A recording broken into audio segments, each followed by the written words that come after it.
सबसे पहले मैं यही जानना चाहूँगा, जैसा आपके बारे में पढ़ा जाना, आप बहुत लंबे वक्त से ज्योतिष कर रहे हैं और आपने ना जाने हज़ारों या लाखों में शायद कहूँ कुंडलियाँ देख चुके होंगे। आप इतनी कुंडलियाँ जो आपने देखी हैं, उन कुंडलियों को देखने के बाद जो लगन चार्ट आप देखते हैं, आपको उनमें क्या पता लगता है? सबसे इंपॉर्टेंट चीज़ है कि किस्मत क्या बदल सकती है? अगर आपने इतनी कुंडलियाँ देखी हैं तो आप ये बता सकते हैं?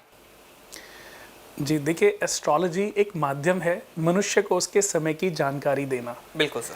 कि अगर हम ज्योतिष की बात करें तो ज्योतिष एक बहुत बड़ा शास्त्र है। बहुत लोगों के मन में ये, क्योंकि जैसा कि अभी आपको पता है कि मेरी ट्रैवलिंग इंडिया के बाहर बहुत ज़्यादा रहती है, तो बहुत लोगों के अंदर मिथ है ज्योतिष को लेकर के कि क्या ज्योतिष वाकई काम करता है, काम करता है तो कैसे करता है, सब कुछ लिखा गया है तो ज्योतिष को करने से क्या बदला जा सकता है। तो ऐसे लोगों के पास बहुत सारे अपने क्वेश्चंस हैं, आपके पास भी बहुत सारे क्वेश्चंस होंगे और बहुत सारी मिथ भी हैं जो आज ज्योतिष के माध्यम से उनको प्रबल करके लोगों को बताने की कोशिश की जा रही है। लेकिन उससे ज्योतिष पर से जो विश्वास है लोगों का कहीं ना कहीं ब्रेक भी हो रहा है।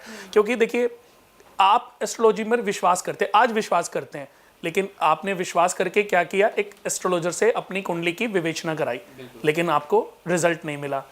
फिर दूसरे से कराई। अगर आपने 10 बार एस्ट्रोलॉजी किसी से कंसल्टेंसी करी और उसके बाद भी रिजल्ट नहीं आए, तो आपका भ्रम क्या होगा, धीरे धीरे ब्रेक हो जाएगा। बिल्कुल सर। आप कहोगे अरे ज्योतिष कुछ नहीं होता, सब बेकार की चीज़ें हैं। बट मैं यहाँ आपको यही बताना चाहता हूँ कि ज्योतिष पर उंगली उठाने से पहले उन लोगों में कमियां हो सकती हैं, मेरे अंदर भी कमी हो सकती है। क्योंकि अगर मैं ज्योतिष की बात करूं तो इस दुनिया का जो 100% एस्ट्रोलॉजी ज्योतिष का ज्ञान है वो 100% है। और इस धरती पर आज के युग में किसी के पास भी 5% से ज़्यादा की नॉलेज नहीं है। अच्छा। हम इस एक अर्थ के आसपास एक ब्रह्मांड के ग्रहों की कैलकुलेशन करते हैं, हम एक प्रेडिक्शन ही तो करते हैं कि ऐसा होगा, बट डिसाइड नहीं कर सकते। ग्रह डिसाइडेड है। ये कैसे आप सोच सकते हो कि हम जो बोलेंगे वो ग्रह डिसाइड कर लेंगे? अच्छा। या वही होगा जो हमने बोल दिया, या हमारे किसी मंत्र के पढ़वाने से हमने ये उपाय करवाया किसी को और ग्रह डिसाइड कर देंगे कि अरे इसने तो ये उपाय कर दिया, अब राहु का प्रभाव इसके ऊपर से खत्म हो जाएगा, राहु देवता वहां से चले जाएंगे। ऐसा मनुष्य की सोच है। ज्योतिष एक महासागर है जिसमें जितना इसमें उतरोगे उतना आपको आपकी अज्ञानता का पता चलेगा।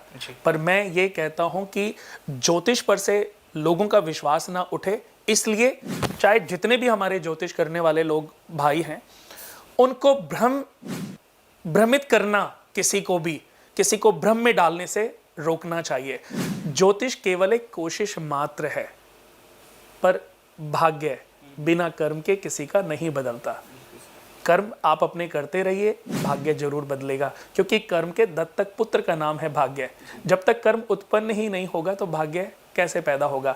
तो अगर हम ज्योतिष में लगन की बात करें, लगन, बहुत लोग हैं जो कुंडली खोली सीधा लगन देखा, लेकिन कभी आपने मेरे शोज देखे होंगे तो शायद आपको, क्योंकि एस्ट्रोलॉजी का बहुत ज़्यादा ज्ञान नहीं है, तो बहुत लोग कुंडली खोलते ही बताना शुरू कर देते। पर मैं कहता हूँ कि सबसे पहले हमें देखना चाहिए कि इस बच्चे का क्या योग है, क्या योग में ये पैदा हुआ है, क्या योग लेके पैदा हुआ है। जैसे शुभ योग, ब्रह्म योग, प्रीति योग, आयुष्मान योग, वृद्धि योग, सुकर्मण योग, ये अच्छे योग होते हैं। वृद्धि योग, सौभाग्य योग में कोई बच्चा पैदा हो जाए, जिस घर में पैदा हो जाए उस घर के वारे नारे कर देता है।